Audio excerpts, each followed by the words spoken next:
Sila KZN namhlanje mkhanya kude. Kumnandi KZN.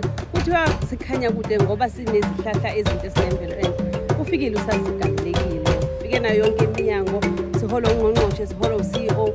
Namhlanje sizokwenza isiqiniseko ukuthi bonke abahlali basemkhanya kude nayo yonke ingathoka ward 1 uthola zonke izinto ezidingayo. Usasa ula uhola umama uMzobe. My name is Thamo Mzobe, uMavilakazi. Ngihamba nethimba lami ke elilenza isiqiniseko ukuthi asihlale ema-office kodwa siyaphuma size emphakathini. Bakhalile ke abantu basemkhanya kude emhlabi yalingana ukuthi ababoni kahle ukuthi kulula ukufinyelela emahhovisini yasasa ngenxa yemali ekufanele bacosulule kuyo yesibonelelo. Kodwa sathi thina ngeke sihlale phansi bonke abahlali baka ward 1 benenkinga yokuthi abakwazi ukusithola. Siyafika njalo emphakathini, sifika nge-iCrop, siletha wonke ama-services kasasa la uhleli khona ewadini yakho. Kuvelile emkhanya ukuthi abantwana bayakhulelwa, abantwana abancane isikhathi singakafiki. Kodwa sizothi namhlanje sobuyisa ithembe elisha ngoba umkhanya kude uvele wasibeke ebalazweni ngabantwana baka grade 12 ngonyaka odlule.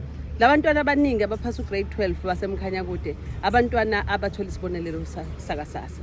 Labo bantwana bagcina ngokuthola leso sibonelelo. Senza isiqiniseko ukuthi mase beya ezikhungweni eziphakeme zemfundo iphakeme usasa akabashiyi bodwa. Sila namhlanje ngoba sizise inkonzo kuni, sizomamela ngakumbi ukwenzela uba sifumane ngokukodwa ukuba yeyipheke into ekufuneka yenziwe kwezi zininzi sesiziqalile.